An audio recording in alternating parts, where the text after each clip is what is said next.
masalah jantung masih menjadi punca utama yang menyebabkan kematian di Malaysia. Ia disebabkan oleh beberapa faktor yang boleh dicegah, antaranya adalah dengan memastikan paras kolesterol LDL kita berada pada tahap yang selamat. Ubat kolesterol masih menjadi pilihan utama bagi mengawal paras kolesterol dalam pesakit yang berisiko tinggi, tetapi terdapat juga makanan-makanan yang boleh membantu kurangkan kolesterol dalam badan kita. Jadi dalam video hari ini kita nak tengok bagaimanakah susu omega 3 ni dapat menurunkan paras kolesterol kita, sejauh mana keberkesanan dia, dan yang paling penting berapa banyak yang kita perlu minum. Kita tengok lepas ni.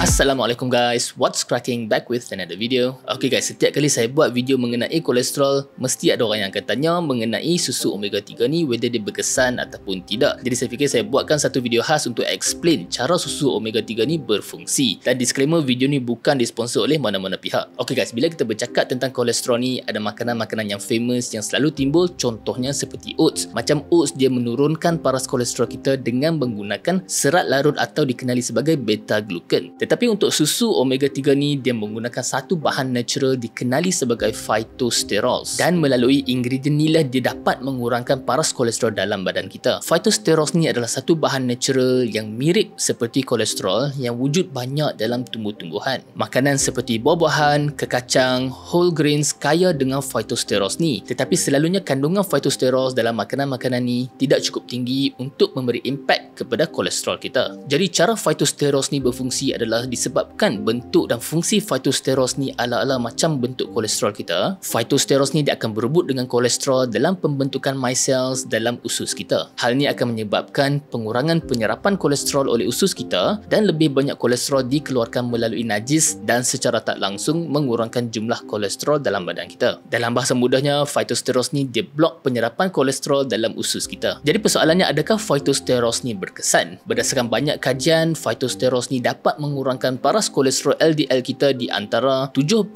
hingga 12%, tetapi dengan syarat kita dapat phytosterols dengan dos yang betul di antara 1.5 hingga 3 gram setiap hari. Untuk perbandingan, ubat kolesterol mampu mengurangkan paras kolesterol kita di antara 20 hingga 30%. Buat masa ni penggunaan phytosterols melebihi 4 gram tidak menunjukkan penurunan kolesterol yang ketara, mungkin disebabkan oleh kekurangan bukti dan juga kajian pada ketika ini. Jadi berapa banyak phytosterols yang ada dalam susu omega 3 ni? Well, kalau kita nak ikut kotak susu yang kecil ni, setiap serving mempunyai 0.6 gram of phytosterols atau dikenali sebagai Acticol, macam mana Nestle jenamakan dia. Jadi sekurang-kurangnya kita perlu dapatkan 2 serving of susu omega 3 ni untuk dapatkan kesan penurunan kolesterol. Dan 2 serving ni juga dicadangkan oleh Nestle sendiri, tapi itu pun 1.2 gram agak underdose sikit lah. Baru-baru ni Nestle dah keluarkan lagi satu susu yang baru, which is dark chocolate dalam kotak tu.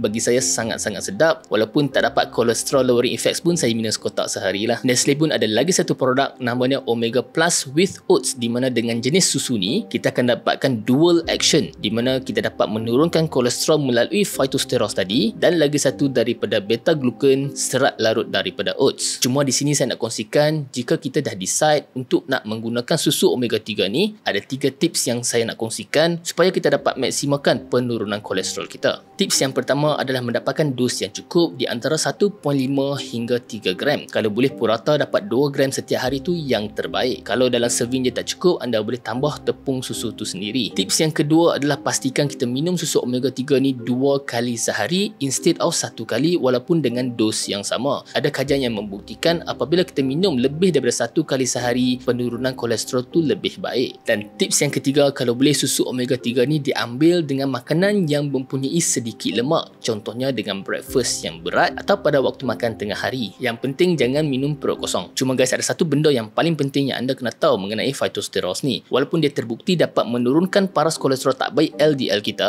masih tidak cukup bukti mengenai keberkesanan phytosterols ni dalam mengurangkan risiko serangan jantung ataupun stroke. Sebab tu phytosterols ataupun mana-mana suplemen tidak sepatutnya menggantikan ubat kolesterol kita. Dan sebarang pengurangan dos ubat kolesterol selepas menggunakan phytosterols ni perlu dibincangkan dengan doktor yang merawat. Jadi guys, selain daripada makanan-makanan sihat ni, jangan lupa dapat senaman yang cukup, maintain berat badan yang ideal dan berhenti merokok. Dan jika anda sedang menggunakan susu Omega Plus daripada Nestle ni, beritahu saya dalam komen susu mana yang anda paling suka. Dan kalau anda nak tahu antara makanan yang paling tinggi kolesterol yang anda patut elak, anda boleh tengok video selepas ni. That's the video guys. Saya harap hampa suka konten seperti ini. Kalau hampa dapat apa-apa manfaat daripada video ni, jangan lupa like dan subscribe.